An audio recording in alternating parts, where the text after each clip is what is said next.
पता नहीं क्या हो गया उसे, मेरे तो ऐसा बेगैरत नहीं था। जब तो तुम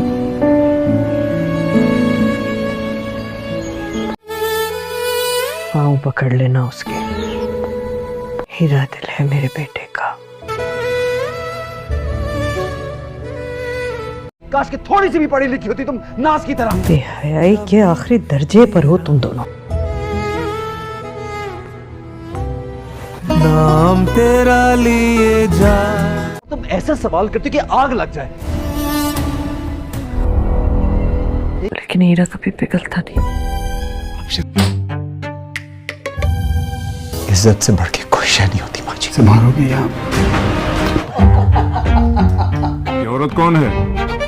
ये अपनी बेवफाई से इंसान ने जंगें लड़ी हैं सबकी खातिर। मेरी बीवी है।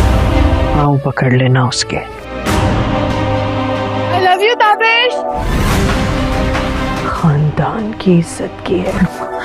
एपिसोड्स में ये दिखाया जाएगा कि ऐसा पहली मर्तबा नहीं हुआ होगा कि ताबिश शादीशुदा होने के बावजूद भी दूसरी लड़कियों की तरफ राग़िब हुआ, बल्कि बीना से शादी होने के फ़ौरन बाद ही ताबिश को एक और लड़की पसंद आ गई थी और माँ जी और बीना ने दोनों को अपनी आंखों से भी देखा था और ताबिश अपनी इस बात पर बहुत ज़्यादा शर्मिंदा था और ताबिश की ये हरकतें देखकर बीना ने यह फैसला किया था कि वो ये घर छोड़कर चली जाएगी। लेकिन ताबिश ने माफ़िया मांग कर इस बात का यकीन दिलाया था कि वो आइंदा ऐसी कोई भी हरकत नहीं करेगा और बीना के अलावा किसी को देखेगा भी नहीं। हत्ता कि उसने यहाँ तक भी एक्टिंग कर ली होगी कि अगर बीना उसे छोड़कर चली गई तो उसे जैसे हार्ट अटैक ही ना आ जाए। बीना ने उस वक्त ताबिश को माफ़ कर दिया था, उसे कोई सज़ा नहीं दी थी और अब इस बात पर बीना पछता रही होगी क्योंकि 14 साल गुजर जाने के बावजूद आज फिर से वो उसी मकाम पर ही खड़ी होगी जहाँ पर ताबिश एक और लड़की से शादी करने वाला है और बीना कुछ भी नहीं कर सकती। जिस तरह से हम पिछली वीडियो में डिस्कस कर चुके हैं कि ताबिश की दूसरी शादी के बाद बीना बहुत ही बुरा वक्त देखेगी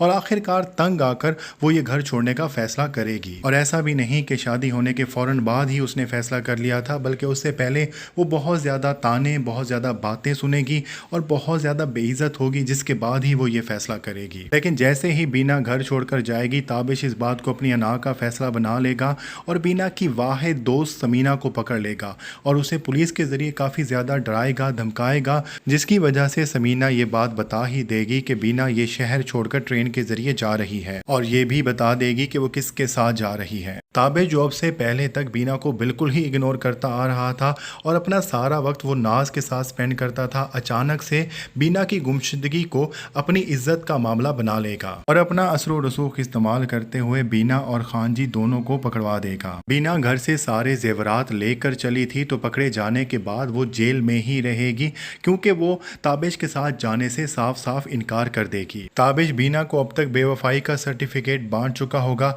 हालांकि बीना का खान जी के साथ कोई चक्कर नहीं चल रहा होगा, बस वो उसे भागने में ही मदद कर रहा होगा जिसकी उसे पूरी सजा मिलने वाली है। लेकिन अब वो बीना जो ताबिश के साथ पूरी जिंदगी गुजारना चाहती थी अब ताबिश के साथ एक पल भी गुजारने के लिए तैयार नहीं होगी और ताबिश इस बात पर बहुत ज़्यादा गुस्सा होगा कि वो बीना को बर्बाद कर देगा। और इसके बाद जो कहानी है वो बहुत ही इंटरेस्टिंग होने वाली है क्योंकि ताबिश इस रास्ते पर चलते हुए ताबिश को कुछ भी हासिल नहीं होने वाला।